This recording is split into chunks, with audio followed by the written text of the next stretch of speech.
dagen jeg skulle gjøre noe. Ja, ok. Da høres vi. Ja, vi snakkes. Ha det.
Hallo, Ann.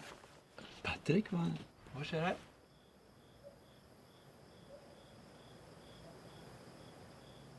Ja, du vil bare holde på å filme introscenen til den nye YouTube-videoen med Anamorphic Lensene.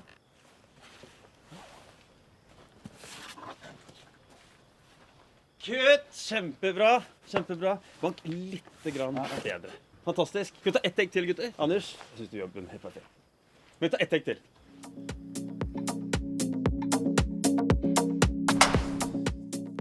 Okay, Matthias, our first video about anamorphic lenses. Yeah, Are you excited? I'm very excited. That's the one! Oh my god, this looks so good. These are the new ones from Laowa. What's so special about these lenses, Matthias? So these are anamorphic lenses, 2x anamorphic, Super 35 sensor. And they're also zoom lenses as well. So that's quite special. They're also parfocal, which is nice. Parfocal. They keep the focus when you zoom. Okay, and we're using one on the camera as well. Yeah, so if you can see now, you can probably see some effects. I don't know much about anamorphic, so I'm excited about this video to see tests. We're gonna do that. And also to just know more about anamorphic lenses. Is it worth it? Is it worth it? I'm also gonna do some tests against spherical lenses, like normal lenses. Yeah. So we can compare them and see what type of artifacts we get when we use the anamorphic lens. Yeah, nice. And I'm gonna bring them for a shoot for a real client to see how that ends up. Hopefully we don't mess up the whole thing with it, because there are some things you need to think about when you're shooting with anamorphic, right? Yeah. What? Huh? Fuck me. But for those of you, including myself, who doesn't know too much about anamorphic, what is actually anamorphic? More than 60 years ago, movies were mostly shot in a nearly square 4x3 format, but audiences craved a more spectacular image. This challenge led to the creation of anamorphic lenses, which squeeze the image horizontally to fit onto the 4x3 film stock, and then in post-production, the image is de-squeezed into a widescreen format. Not only does this technique provide you with a wider frame, it also adds a series of cool effects that give your shots a unique look. Today, filmmakers and creators use anamorphic lenses to achieve a vintage cinematic look. With these lenses, you'll get unique features like the famous oval bokeh, gentle distortion, vertical focus breathing effect, natural focus fall-off, and striking lens flares, that awesome streak of light when a bright source meets the lens. These exciting qualities make anamorphic lenses stand out from the crisp and straightforward look of standard spherical lenses. Oh, So let's see how these effects translate on set, and we also used it for a real shoot for one of our clients. So the first scene that we were going to shoot for the opening scene was the car rig. We could test anamorphic, and we could also test the car rig, which we haven't used for a long time. Yeah. And also, I wanted to test the new polarizing filter that we got. Okay. We could use it on the car to remove the reflections. I like that. Efficiently testing. Okay, so me and Patrick just arrived at the parking lot. We're gonna do a test, see how we can frame it, so that we know how it's gonna look when we do the actual shoot.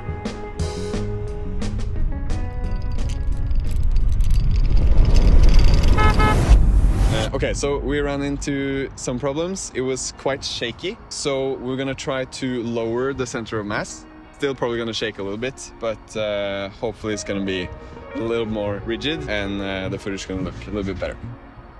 So what we did for the car rig is that we rigged up the Tilta Hydra Alien. Without the gimbal, actually. You normally use it with a gimbal, but we used it with just mounting it directly on it. Jeg er fornøyd med den her nå. Bra rigg. The reason we use the A1 is because it shoots 8K. And we actually need 8K because we're using a full frame sensor to capture Super 35 lenses. There are cameras like the RELX35 that have a taller Super 35 sensor to make them more suitable for anamorphic. But in our case, we opted for our Sony A1 that has a full frame sensor that covers the same height needed for anamorphic, and because it's 8K, it has enough resolution within the 6:5 crop area to make it true 4K after it's de-squeezed. In comparison, a 4K full-frame sensor would only give us 2160 pixels horizontally within this same area, making it effectively only HD.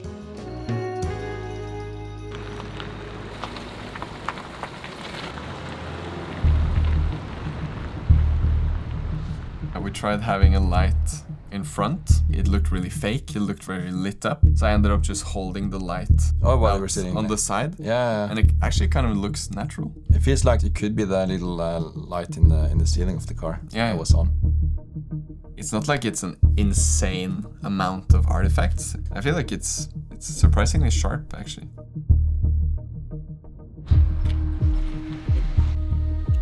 We had really little time to actually shoot because we wanted to do it during dusk and then as it's transitioning into nighttime. Oh my god, this looks so good.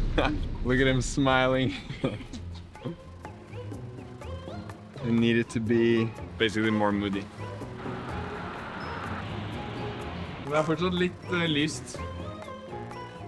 It's still maybe just a little bit too bright.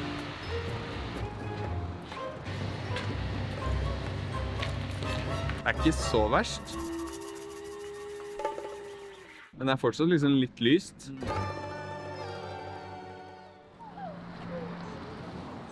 Vær så god.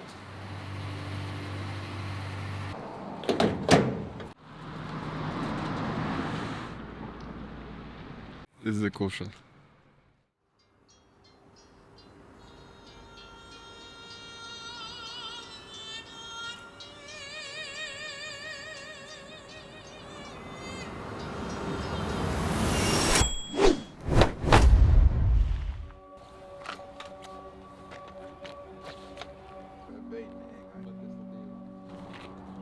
Back on location. Same procedure as last time. We have very little time. We're gonna do the most important shots first, where we see the sky, and then we're gonna do some close-ups at the end, where it's probably just pitch black. Måtte ha en sånn ganske sånn rask. Oi. It's gonna be so cool! First time shooting anamorphic, if you can't tell. We're gonna test the lenses with trying to get some flare from the car into the lens with a dolly shot.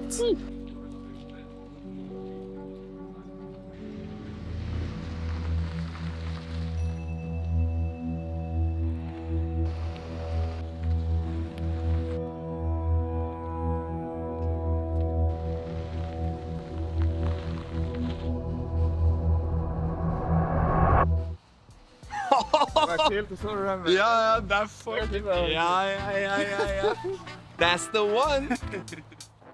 So the lenses actually have an option. You can choose a warm flare or a cold flare or a silver flare.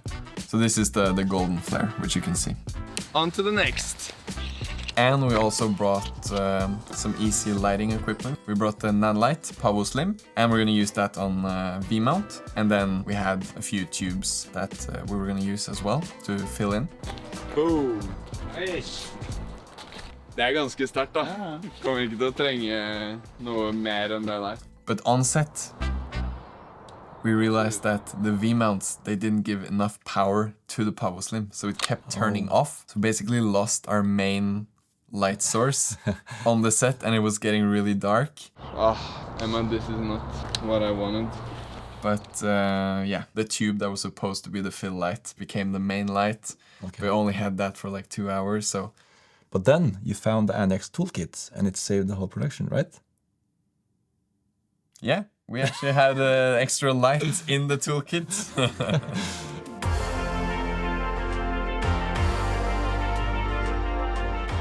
Takk.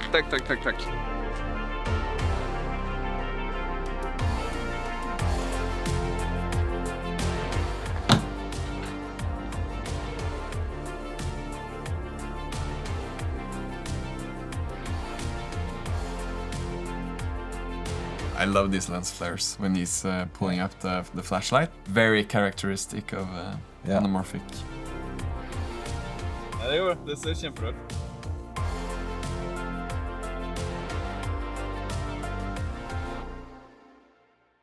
We find ourselves in Asker.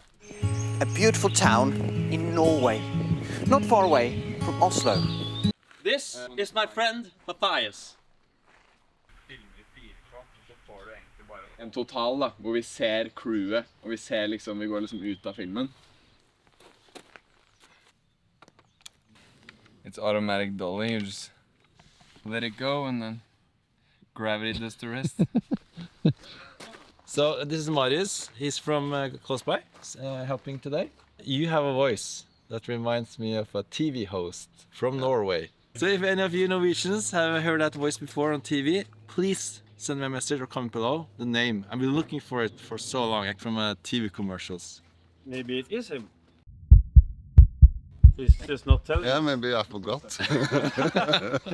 So if you can say something like hvem er det som lager kjeks? Prøv den nye kjeksen fra Gjende. Magisk god. Prøv den nye kjeksen fra Gjende. Magisk god. Nei, det var ikke. Jo, bra! Lyd går, klapp.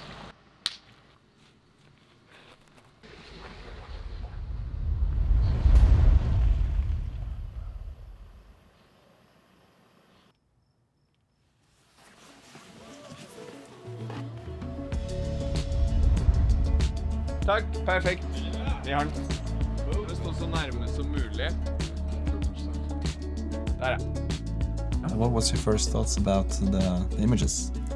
If you like really crisp lenses, I feel like you could be afraid of Anamorphic maybe ruining your shot, making it too blurry or soft and stuff like that. But these are relatively sharp, so maybe a little bit more of a modern take on Anamorphic lenses. Kutt! Kjempebra! Kjempebra. Bank litt grann bedre.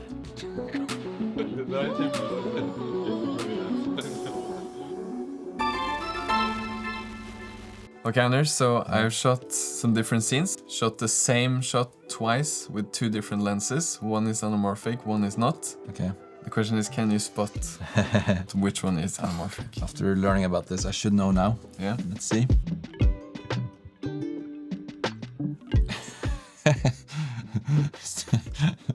Yeah, I think that's obvious. Yeah.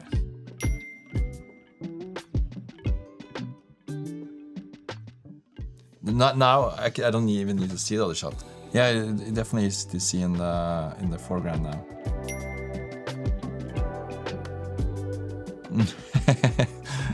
Yeah, it's very clear. No, sorry. No, wait 1 minute. Because that flare from the car, that's very special. But it's very round. I think this is the anamorphic. Yeah. Yeah. It's the opposite. It's the opposite? Yeah.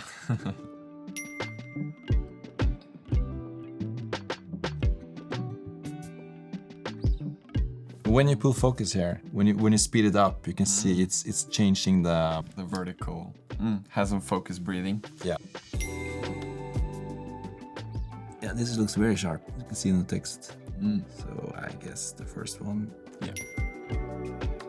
To summarize my opinions on Anamorphic, it's like it's softer, definitely, less digital and not necessarily even vintage. It just feels more organic.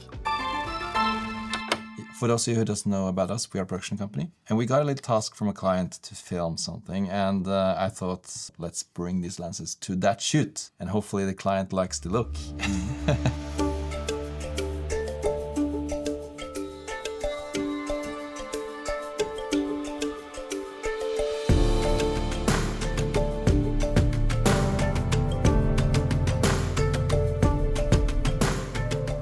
Can you see? It's anamorphic.